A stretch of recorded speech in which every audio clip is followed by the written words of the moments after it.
یہ production orders جاری ہوئے، چیئرمین سینٹ صاحب کہتے ہیں کہ میں اسی لیے آ بھی نہیں رہا، یعنی جو لگ رہا ہے بات بھی سنی ہے ان کی،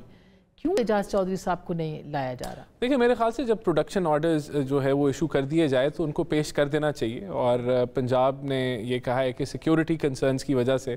ان کو پیش نہیں کیا جا رہا، تو میں یہی امید کرتا ہوں کہ جلد جو سیکیورٹی کنسرنز ہیں ان کو پنجاب کلیئر کر کے ان کو پیش کر دے گی۔ تو میرا تو یہی موقف ہے کہ پنجاب گورنمنٹ کہہ رہی ہے کہ سیکیورٹی کنسرنز ہے نا، تو یہ تو پھر عجیب سی بات نہیں ہے کہ مطلب سینٹ اور ایوان بالا اور پارلیمنٹ کی عزت اور یہ سب، یہ کہاں پھر؟ نہیں دیکھیں میں تو اس چیز کو تسلیم کر رہا ہوں کہ ان کو پیش کرنا چاہیے، تو جو بھی یہ سیکیورٹی کنسرنز ہیں ان کو جلد دور کر کے ان کو جو ہے وہ بالکل اسمبلی میں پیش کرنا چاہیے، سینٹ میں ان کو اجازت ہونی چاہیے آنے کی، کیونکہ جب ایک چیئرمین سینٹ جو ہے انہوں نے ایک ان کی اتھارٹی ہے۔ بالکل سولنگی صاحب آپ کیا دیکھتے ہیں پھر یہ، چونکہ آخری ایک منٹ ہے تو میں آپ سے جان لوں کہ کیا پھر پارلیمان کی یہ سب معاملات کیا ہیں سر؟ میرے خیال میں گیلانی صاحب ہمارے بزرگ بھی ہیں، دوست بھی ہیں، وہ اہم ہیں، لیکن جو ترازو ہے اس میں کنسرنز کا جو پلڑا ہے وہ بھاری ہے، پہلے بھی بھاری رہا ہے۔ آپ کو یاد ہوگا کہ شہباز شریف اور خواجہ آصف اور دوسرے جتنے بھی ہیں، جب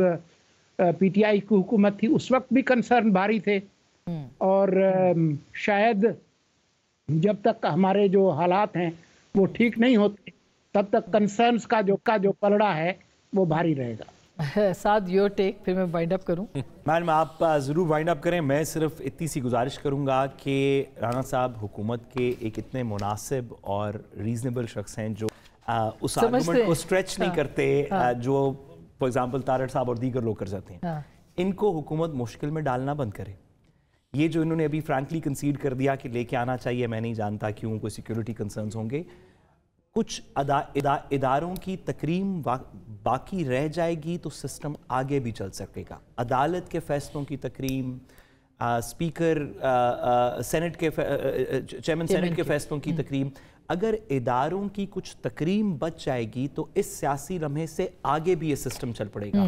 اگر اس وقت میں ہم ان تمام اداروں کو بے توقیر کر دیں گے تو جب ری بلڈنگ پروسیس ہوگا تو ان سب کو ری بلڈ کرنا پڑے گا، ان میں سے کسی ایک پہ بھی عوام بہت شکریہ، بہت شکریہ، اور اس سب کو کرنے کے لیے پارلیمنٹ کے اندر معاملات کو جو ہے وہ لانا پڑے گا۔